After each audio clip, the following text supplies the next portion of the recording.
Hello, नमस्ते। स्वागत है सभी का आज की क्लास में।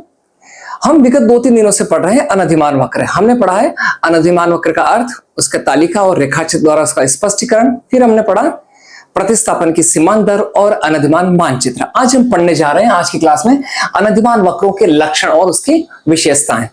हमारी पहली विशेषता है अनधिमान वक्र बाएं से दाएं नीचे की ओर ढालू होते हैं। बाएं से दाएं, जैसा कि हमने पूर्व वाली कक्षा में पढ़ा था, बाएं यानी कि अपना ये वाला हाथ है, यहां से इस प्रकार से हमारे इंडिफरेंस कर्व होते हैं, अनधिमान वक्र होते हैं।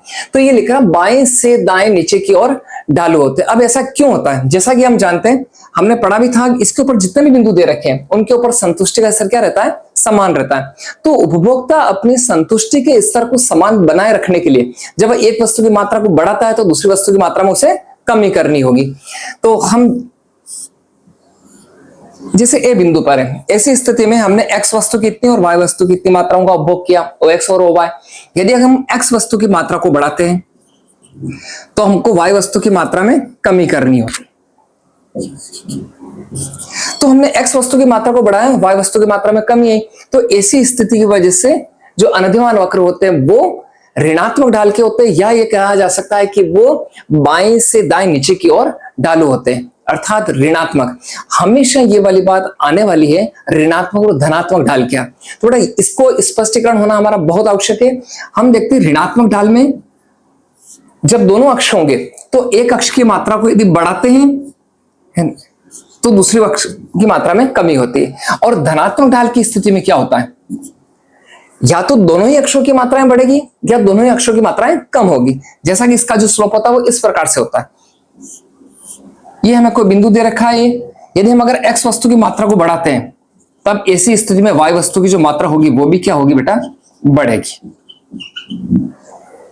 तो जब दोनों ही मात्राएं, दोनों अक्षों की मात्रा या तो एक साथ बढ़े या एक साथ घटे, तो ऐसी स्थिति में जो वक्र बनता है वो बनता है धनात्मक ढाल का। और इस प्रकार से जो वक्र बनेगा, यानी कि एक अक्ष की मात्राएं बढ़े और दूसरे अक्ष की मात्राएं कम हो जाए, तो इसे हम बोलते हैं ऋणात्मक ढाल। तो अनधिमान वक्र बाएं से दाएं नीचे की ओर ढालू होते हैं या ढलवा होते हैं, या अपन ये कह सकते हैं ये ऋणात्मक स्लोप के होते हैं। हमारी दूसरी विशेषता आ रही है अनधिमान वक्र या उच्च अनधिमान वक्र अधिक संतुष्टि के स्तर को व्यक्त करता है। ठीक पिछली क्लास में हमने ये वाली बात पढ़ी थी जब अनधिमान मानचित्र हम पढ़ रहे थे। हमने क्या पढ़ा था? हमने हमारे वक्र में, मानचित्र में 3 वक्र दर्शाए थे, IC1, IC2 और IC3। और हमने बताया था IC3 वक्र होगा, इसके किसी भी बिंदु पर हम जाएंगे तो अन्य जो वक्र है इनकी तुलना पर यहां संतुष्टि का स्तर हमेशा ज्यादा रहेगा।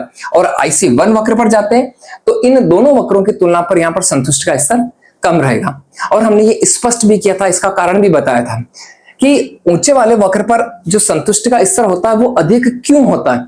तो हमने साफ साफ ये स्पष्ट किया था कि ऊंचे वाले वक्र पर कम से कम एक वस्तु की अधिक मात्रा का प्रयोग होता है। जैसे कि हमने बताया भी था, हम दो बिंदुओं की तुलना कर रहे हैं, है ना। दोनों वक्रों पर 2 बिंदु दे रखे हैं हमें, ए बिंदु और बी बिंदु। अब ऐसी स्थिति में देखना, यहां हम देखते हैं ए बिंदु और बी बिंदु में जब हम तुलना कर रहे हैं तो ऐसी स्थिति में वाई वस्तु की जो मात्रा है वो दोनों पर कॉमन रहेगी, लेकिन एक्स वस्तु की मात्रा हम देखते हैं बी बिंदु पर अधिक है। इसी प्रकार से यदि हम, ये कोई सी बिंदु है, हम ए और सी बिंदु में तुलना कर रहे हैं, अब ऐसी स्थिति में क्या होगा? एक्स वस्तु की मात्रा तो दोनों पर कॉमन है, लेकिन वाई वस्तु की जो मात्रा होगी वो यहां पर अधिक हो जाएगी। और यदि अगर ऐसा कोई बिंदु है, जैसे कि हम कोई डी बिंदु ले रहे हैं, अब ऐसी स्थिति में समझना, अब ए और डी बिंदु के हम तुलना करते हैं तो ऐसी स्थिति में एक्स वस्तु की मात्रा भी अधिक है और वाई वस्तु की मात्रा भी अधिक है। यानी कि ऊंचे वाले वक्र पर कम से कम एक वस्तु की अधिक या दोनों ही वस्तु की मात्रा क्या हो सकती है? अधिक हो सकती है। और इसी कारण से ऊंचे वाले वक्र पर संतुष्टि का स्तर अधिक होता है और नीचे वाले वक्र पर संतुष्टि का स्तर कम रहता है। हम अब पढ़ने जा रहे हैं हमारी तीसरी विशेषता। अनधिमान वक्र की जो तीसरी विशेषता आ रही है वो आ रही है अनधिमान वक्र मूल बिंदु की ओर उन्नत दर होते हैं। जैसा कि हमने पूर्व वाली कक्षाओं में एक बात पढ़ी थी, सीमांत प्रतिस्थापन की दर, और हमने ये बात लिखी थी कि सीमांत प्रतिस्थापन की दर होती है वो डिसाइड करती है कि अनधिमान वक्र का ढाल कैसा होगा।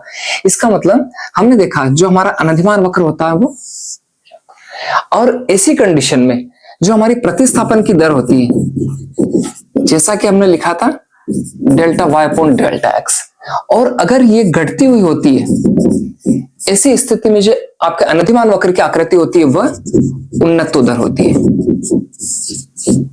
और उन्नत दर को हम उत्तल लेंस से भी पढ़ते हैं, यानी कि वह उत्तल होता है।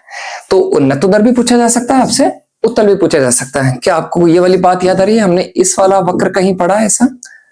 हाँ, हमने पहले चैप्टर में ये वाली बात पढ़ी थी, सीमांत उत्पादन संभावना वक्र। और इस वक्र की आकृति ऐसी होती है, यानी कि यहाँ पर आपकी जो प्रतिस्थापन यानी कि साधनों के प्रतिस्थापन की जो दर होती है वो बढ़ती हुई होती है। और जब ऐसी स्थिति होती है, ऐसी स्थिति में ये जो वक्र होते हैं वो नतोदर होते हैं, यानी कि कॉनकेव, और ये होते हैं आपके कॉन्वेक्स, और हम इसको अवतल भी बोल सकते हैं। तो बच्चों, यहां से क्वेश्चन आने की संभावना बहुत ज्यादा रहती है। इस विशेषता से हो सकता है आपके लिए ऑब्जेक्टिव टाइप क्वेश्चन भी आ सकता है, और साथ के साथ में यहां से 1 या 2 नंबर से आपसे क्वेश्चन का रीजन पूछा जा सकता है, यानी कि अवबोधात्मक प्रकार के जो प्रश्न है वो यहां से आ सकते हैं। क्वेश्चन आपसे पूछा सकता है, अनधिमान वक्र मूल बिंदु की ओर उन्नत दर क्यों होते हैं? तो प्रतिस्थापन की सीमांत दर के घटते हुए होने के कारण की वजह से जो अनधिमान वक्र होंगे मूल बिंदु की ओर उन्नत दर अथवा उत्तल होंगे, कॉन्वेक्स।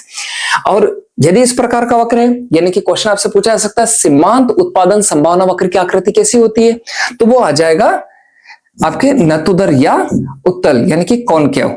और ऐसा क्यों होता है? क्योंकि साधनों के प्रतिस्थापन की सीमांत दर बढ़ती हुई होती है, इस वजह से ऐसा होता है। क्या आपके मन में क्वेश्चन ये भी आ रहा होगा कि यदि अगर मान लो ये दर स्थिर रहती है, ऐसी स्थिति में क्या होगा? तो अगर मान लो ये दर स्थिर रहती है तो ऐसी स्थिति में आपका जो वक्र बनेगा वो एक ऋणात्मक ढाल वाली सरल रेखा के रूप में बनेगा, और ऐसी जो वस्तुएं होगी वो पूर्ण प्रतिस्थापन प्रकार की वस्तुएं होगी। तो ये हमने पढ़ी थी तीसरी। हमारी चौथी विशेषता आ रही है, और बहुत इंपॉर्टेंट है और बच्चों को बहुत कम समझ में आती है, वो आ रही है 2 अनधिमान वक्र एक दूसरे को कभी नहीं काटते हैं। और इसका सीधा कारण, इसके 2 रीजन होते हैं। एक होता है संक्रमकता एवं अतृप्तता। इन 2 शर्तों के पूरे होने की वजह से इनके ऊपर डिसाइड करता है कि कोई भी जो वक्र होते हैं एक दूसरे को कभी नहीं काटते हैं। अब समान क्रम है संक्रमकता की शर्त क्या होती है? जैसा कि हम हमारा अनधिमान वक्र देखते हैं, इसके प्रत्येक बिंदु पर जाएंगे, संतुष्टि का स्तर क्या रहेगा? समान रहेगा, है ना? इसलिए हम इसे क्या बोलते हैं? समसंतुष्टि वक्र भी कहते हैं। यानी कि अगर अपन इसे लिखना चाहें, संतुष्टि का स्तर समान है, यानी कि अपन ए और बी में से किसी भी बिंदु पर जाएंगे तो आपके संतुष्टि का स्तर समान रहेगा, यानी कि A is equal to B. B और सी में किसी भी बिंदु का अपन चयन कर सकते हैं, यहां पर भी संतुष्टि का स्तर समान है, यानी कि B is equal to C. तो इसका मतलब आपका A is equal to C होगा, A is equal to B, B is equal to C. In this way आपका A is equal to C भी होगा। अब यदि 2 अनधिमान वक्र इस प्रकार से बनाए जाए, यानी कि IC1 IC2, IC1 वक्र दे रखा है, इसके ऊपर ये कोई ए बिंदु है, यहां जहां वक्र काट रहे हैं बी बिंदु है, और IC2 पर बी बिंदु है, और साथ साथ में सी बिंदु भी है। अब देखना क्या ये शर्त पूरी होती है नहीं, तो हम IC1 पर जाते हैं। IC1 पर जाएंगे तो IC1 पर कौन कौन से बिंदु आ रहे हैं?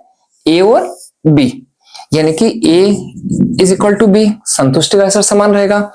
हम IC2 पर देखें, IC2 पर क्या आ रहा है? बी और सी, यानी कि बी इज इक्वल टू सी, दोनों पर संतुष्टि का स्तर समान रहेगा। अब आपका जो रूल्स क्या कह रहा है? यदि ए बराबर बी है, बी बराबर सी है ना, इसका मतलब आपका ए और सी भी बराबर होना चाहिए।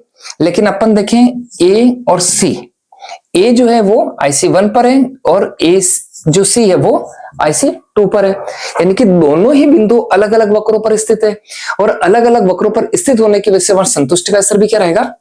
अलग अलग रहना चाहिए, यानी कि A is not equal to सी, यानी कि संक्रमकता की शर्त ऐसी स्थिति में पूरी नहीं होती है।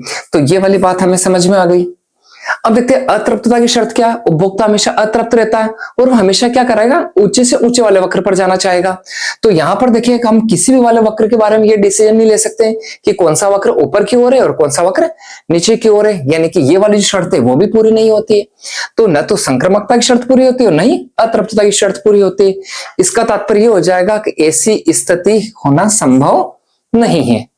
तो ये हमारा हो गया कि संक्रमकता व अतृप्तता की शर्तों के पूरा नहीं होने की वजह से कभी भी 2 अनधिमान वक्र या तटस्थ वक्र एक दूसरे को नहीं काटते हैं।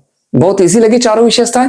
हम बहुत छोटे में चारों विशेषताओं को देख रहे हैं। पहली विशेषता हमारी क्या थी कि जो अनधिमान वक्र होते हैं वो बाएं से दाएं नीचे ढालू होते हैं। क्यों होते हैं? क्योंकि संतुष्टि का स्तर समान बनाए रखने के लिए जब उपभोक्ता एक वस्तु की मात्रा को बढ़ाता है तो उसे दूसरी वस्तु की मात्रा में कमी करनी होती है। इसी वजह से वो बाएं से दाएं नीचे ढलवा होते हैं या ऋणात्मक डाल के होते हैं। दूसरी विशेषता हमने पढ़ी थी कि ऊंचा अनधिमान वक्र उच्च संतुष्टि के स्तर को व्यक्त करता है, क्योंकि ऊंचे वाले वक्र के किसी भी बिंदु पर जाने पर कम से कम एक वस्तु की अधिक मात्रा का प्रयोग होता है और इसी वजह से ऊंचे वाले वक्र पर संतुष्टि का स्तर अधिक और नीचे वाले या जो बाईं ओर जो वक्र आ रहा है वहां पर संतुष्टि का स्तर हमेशा कम होगा। तीसरी विशेषता हमने पढ़ी थी कि जो अनधिमान वक्र होते हैं मूल बिंदु की ओर उन्नतोदर होते हैं। क्यों? इसका सीधा सा कारण है का प्रतिस्थापन की सीमांत दर अगर घटती हुई है तो वक्र जो होंगे वो क्या होंगे? उन्नतोदर या उत्तल। और अगर मान लो ये बढ़ती हुई होती है तो ऐसी स्थिति में कोई भी जो वक्र होगा वो नतोदर या अवतल होगा, जैसा कि अपन ने सीमांत उत्पादन संभावना वक्र में पढ़ा था। और जो आपकी चौथी विशेषता आ रही है कि दो अनधिमान वक्र एक दूसरे को कभी नहीं काटते हैं, और इसका कारण है कि संक्रमकता व अतृप्तता की शर्तों के पूरा नहीं होने की वजह से यह स्थिति रहती है। समझ में आया ध्यान से?